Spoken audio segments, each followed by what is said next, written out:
Les damos la bienvenida a un nuevo episodio de Diálogos. Hoy vamos a tratar el tema del reordenamiento y el nuevo orden global desde el punto de vista geopolítico. Rector, bienvenido nuevamente. Bueno, Dainú, sabes lo que disfrutamos esta conversación y creo que bastante útil para muchas personas que viven de las inquietudes de lo que está pasando en el mundo, ¿no?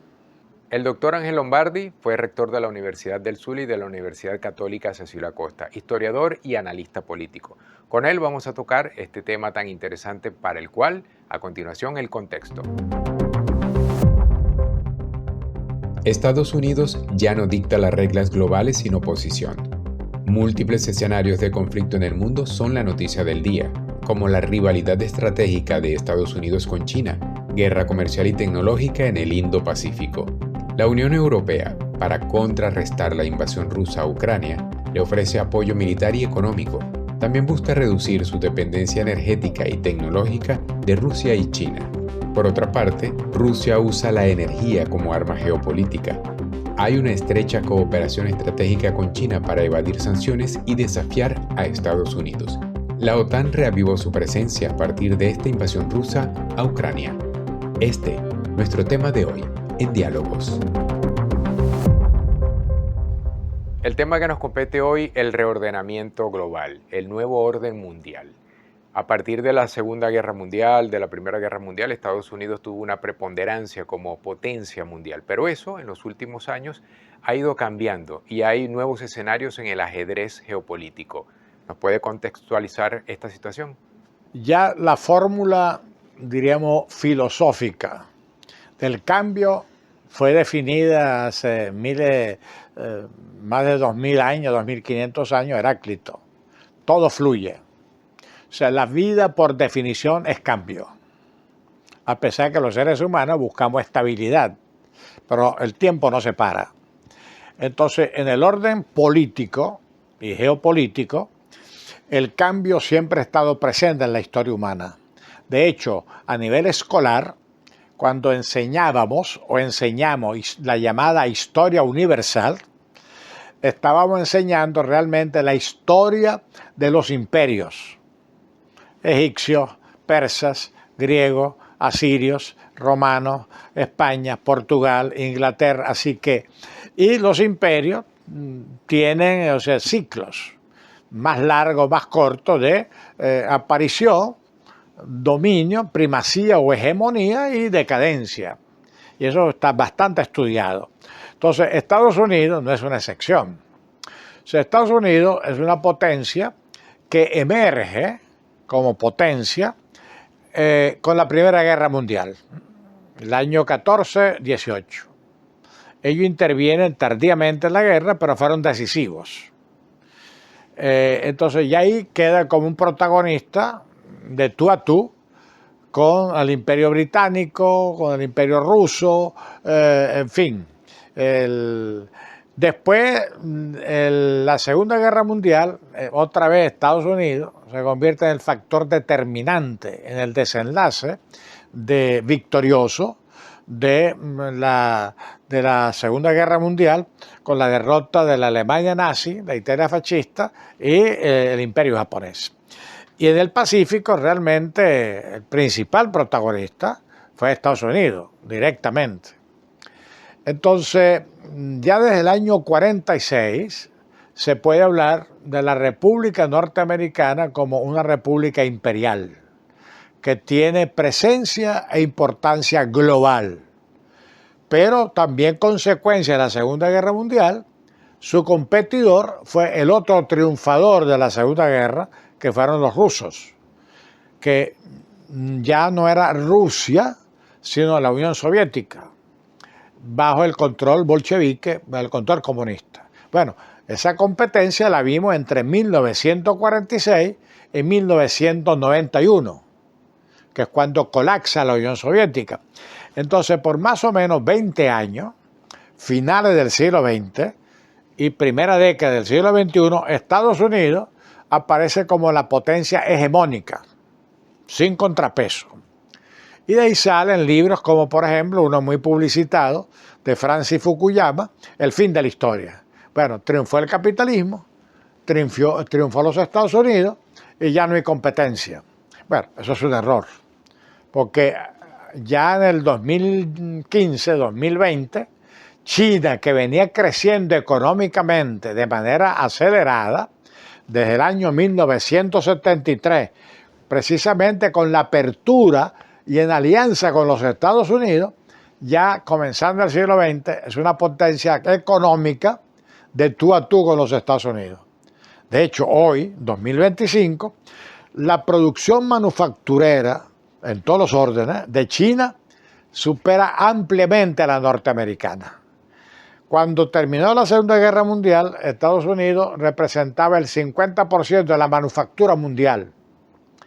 Hoy en día apenas representa el 5%. Mientras que China en esa época no representaba nada, o casi nada, hoy representa el 25%. Entonces ha cambiado el peso económico y demográfico del mundo. Entre la India y China, Filipinas, Malasia, esa pequeña zona asiática, está la mitad de la población. Y está concentrado el mayor dinamismo económico del mundo. Bueno, eso te cambia los elementos y las relaciones geopolíticas. ¿Y qué ha causado ese cambio? El desarrollo económico, el crecimiento económico, la demografía. Sí, porque el cambio, el crecimiento económico no es una fórmula estática. Hay sociedades que aplican ciertas políticas en el tiempo que son exitosas. Uno hablaban de dos modelos, el modelo comunista y el modelo capitalista, pero realmente eso fue un falso dilema, porque al final resultó que la famosa economía comunista nunca funcionó para crear prosperidad. Entonces hoy en día los 4 o 5 países comunistas que quedan, China, Vietnam, Corea del Norte, Cuba, etc. Pero básicamente en términos económicos, China y Vietnam, básicamente China es un milagro económico, con un sistema capitalista, pero bajo un orden político de partido único comunista. Entonces, bueno, el capitalismo definitivamente hasta ahora ha sido el sistema para crear crecimiento económico. El problema del capitalismo, ya eso fue advertido por Marx, David Ricardo, Adam Smith, es que la tendencia a acumular plusvalía y capital en pocas manos termina en oligarquías económicas, como lo estamos viendo. En este caso, los supermillonarios que están realmente dominando el mundo, ¿no? A nivel tecnológico y a nivel económico, pero en términos nacionales, el principal beneficiario ha sido Estados Unidos, otros países y China. Entonces, esto se traduce en poder económico, se traduce en poder tecnológico y se traduce en poder militar. Bueno, esa es la competencia que en este momento se está viviendo y que vamos a vivir en las próximas décadas, porque las crisis imperiales no son de un día para otro, son procesos. Entonces, de que Estados Unidos sale de la escena y lo sustituye China, eso es un simplismo. De que China va a dominar en todos los campos, es un simplismo. Pero sí va a haber una competencia feroz de tipo económico, centrada básicamente en 3 áreas. La inteligencia artificial, lo tecnológico, la conquista del espacio y lo militar, evidentemente. El papel de Rusia en todo este escenario. Rusia es un país con una economía menor que la de Estados Unidos, pero tiene poder nuclear. ¿Cuál es la influencia o cuál es el escenario de Rusia en todo este reordenamiento? Esa es la tesis. En este momento, afortunadamente, ninguna potencia quiere la guerra. Los chinos no quieren guerra porque se saben que no están preparados para ganarla a los Estados Unidos. Que necesitan tiempo mediano, largo. Ellos lo que están concentrados es en lo que se llama el poder económico, la penetración comercial y el poder blando. O sea, meterse en todo el mundo. Y lo está haciendo muy eficazmente. Está en todas partes. En el caso ruso, es una economía, pudiéramos hasta inclusive llamarla subdesarrollada. Un país muy grande, con muchos recursos, pero poca población. A nivel tecnológico, en ciertas áreas está muy avanzado. Inteligencia artificial, cosmos, pero no puede competir ni con China ni con Estados Unidos y creo que ni siquiera con Japón o con Alemania. Rusia es una potencia, una gran potencia, simplemente porque tiene un arsenal nuclear. Entonces, en ese sentido, es imprescindible para cualquier, diríamos, reordenamiento mundial. Pero ellos perdieron el mercado europeo, que era su principal mercado. Entonces, están dependiendo cada vez más de China, básicamente, menormente de la India. Por ejemplo, si bajan los precios del petróleo, es un desastre para Rusia. Y bajar o subir los precios del petróleo depende básicamente de Arabia Saudita y los países del Golfo, los Emiratos Árabes Unidos, son aliados de Estados Unidos. Entonces tiene muchas debilidades, pero es una potencia nuclear. Pero sin lugar a duda que en el momento, diríamos, del reparto de las influencias, Rusia tiene un papel y está presente en muchas partes. Pero por la situación actual, Rusia se ha convertido en un socio menor de China, un aliado estratégico menor de China. Entonces Rusia, de alguna manera, a la larga va a jugar un papel de equilibrio, un poquito cerca de China, un poquito cerca de Estados Unidos, pero va a seguir siendo una gran potencia por el poder nuclear. Pero en ese proceso, cada país está redefiniendo sus zonas de influencia. Es lo que se llama el interés nacional o el interés vital. Eso lo hace cada país. Pero evidentemente un país pequeño, un país de economía débil, demográficamente débil, no muy grande, bueno, su interés nacional es la unidad nacional, la soberanía territorial y las relaciones con el entorno. Mientras que una potencia tiene una visión global, intereses globales. Entonces, para China es vital el penetrar y controlar en lo posible el Indo-Pacífico. Y por eso su principal problema estratégico es el control de Taiwán, incorporar a Taiwán a China. Para Rusia, terminada la guerra de Ucrania, en donde neutraliza la hostilidad europea en Ucrania, mantener sus esferas de influencia. En su entorno inmediato, que sería Asia Central, Asia Oriental, con Europa y sus intereses en África y en América Latina. Pero son débiles comparados, repito, a China, a los Estados Unidos.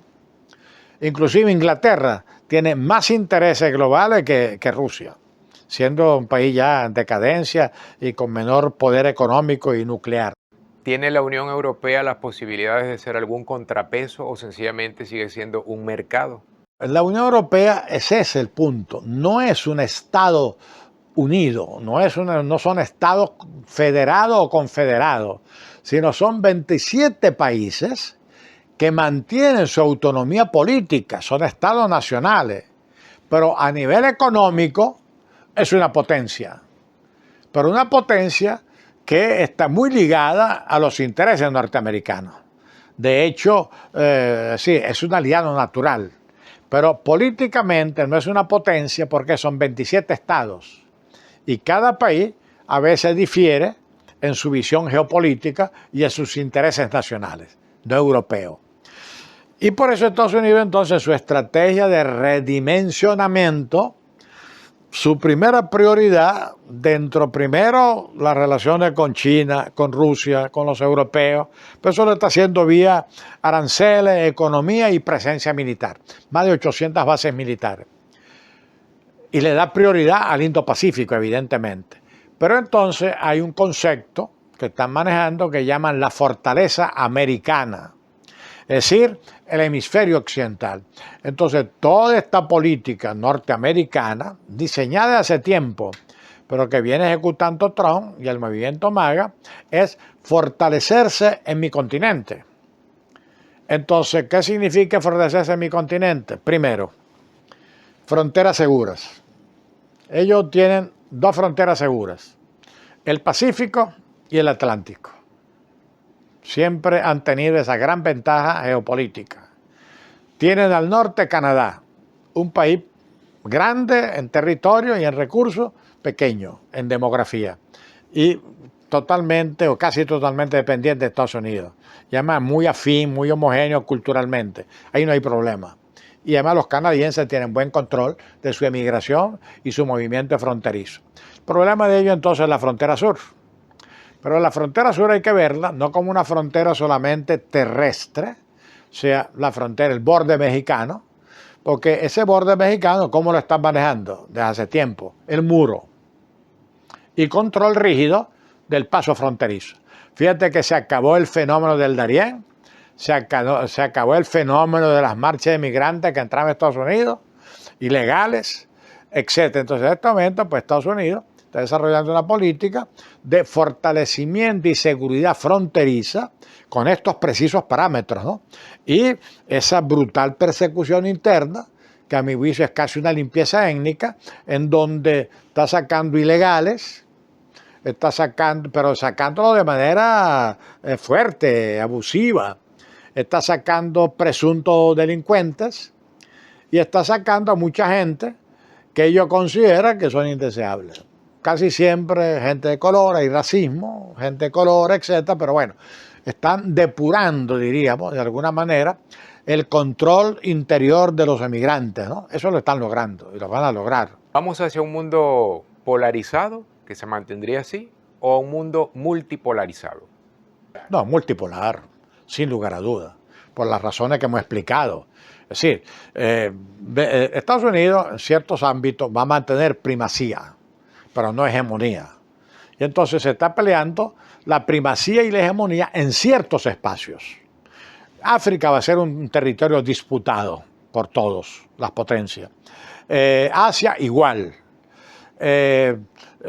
América Latina también. Pero el control todavía hoy en día de los pasos marítimos estratégicos, en donde se mueve el 80% de la mercancía de todo el mundo, lo sigue controlando Estados Unidos, con sus bases militares.